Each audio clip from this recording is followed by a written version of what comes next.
Saudara-saudari, ada peribahasa yang berbunyi, tak kenal maka tak sayang.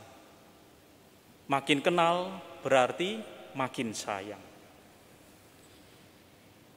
Inilah tujuan yang disasar oleh Yohanes Pembaptis kepada para muridnya, kepada pengikut-pengikutnya, bahwa para pengikutnya diharapkan mengenali Yesus lebih dalam, sehingga akhirnya jatuh hati dan mengikuti Yesus, mengasihi Yesus.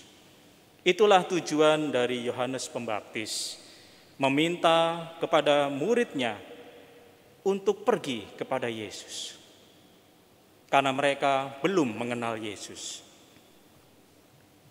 Yohanes Pembaptis tidak meragukan tentang kemesiasan Yesus Kristus. Sehingga pertanyaan, Tuankukah yang ditunggu kedatangannya, atau haruskah kami menantikan seorang lain? Itu bukan berarti Yohanes Pembaptis meragukan Yesus Kristus, tetapi dia ingin agar murid-muridnya, pengikut-pengikutnya itu mengalami Yesus sendiri, mengenal Yesus sendiri, dan akhirnya setelah mereka melihat dan menyaksikan Yesus sendiri dalam pengalaman personalnya, maka mereka akan jatuh hati kepada Yesus dan menjadi pengikutnya yang setia. Yohanes Pembaptis menyadari bahwa misi kenabiannya akan selesai dengan kedatangan Yesus Kristus, sehingga dia hendak menyerahkan murid-muridnya kepada Yesus Kristus dalam upaya untuk melanjutkan misi keselamatan. Dan nyatalah bahwa apa yang senantiasa dialami oleh Yohanes Pembaptis sendiri, dia tidak meragukan Yesus Kristus. Sebab nyata ketika itu sudah dialami sendiri oleh Yohanes Pembaptis, ketika dia berada sejak di dalam kandungan Elisabet, ketika menerima sapaan dari Bunda Maria, dia sudah mengenalnya. Ketika Yesus akan dibaptis, Yohanes Pembaptis sudah tahu akan kealahan dari Yesus Kristus.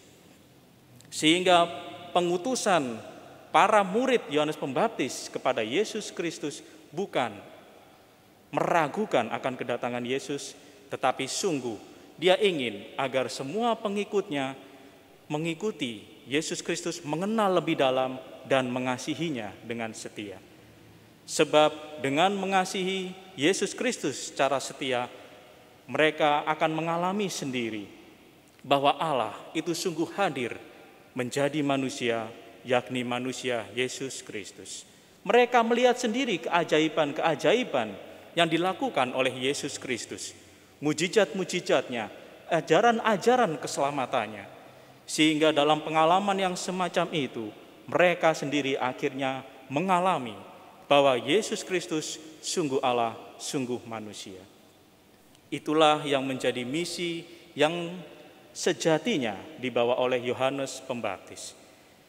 Dan kita semua yang senantiasa beriman setia kepada Yesus Kristus, menjadi seorang Katolik, di mana kekatolikan berarti tidak bisa dilepas dari Yesus Kristus.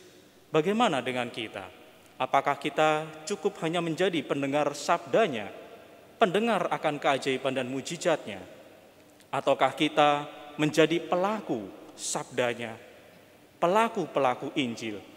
Dengan demikian, kita semua yang mengalami akan cinta Yesus Kristus, mengenal Yesus Kristus yang juga dalam, sehingga kita setia di dalam kekatolikan, kita diminta untuk membawa misi yang dibawa oleh Yohanes Pembaptis pula, bahwa kita senantiasa memperkenalkan Yesus Kristus yang kita cintai, memperkenalkan kekatolikan kita, sehingga di masa-masa yang istimewa di saat pendalaman iman Advent adalah kesempatan yang baik, di mana kita senantiasa berbagi, menceritakan keajaiban-keajaiban dan pengalaman personal kita akan Yesus Kristus yang maha dahsyat di dalam perjalanan hidup kita, kekayaan kekatolikan kita, sehingga mereka yang belum mengenal atau yang baru berkenalan senantiasa akhirnya jatuh hati kepada Yesus Kristus dan setia kepada iman kekatolikan.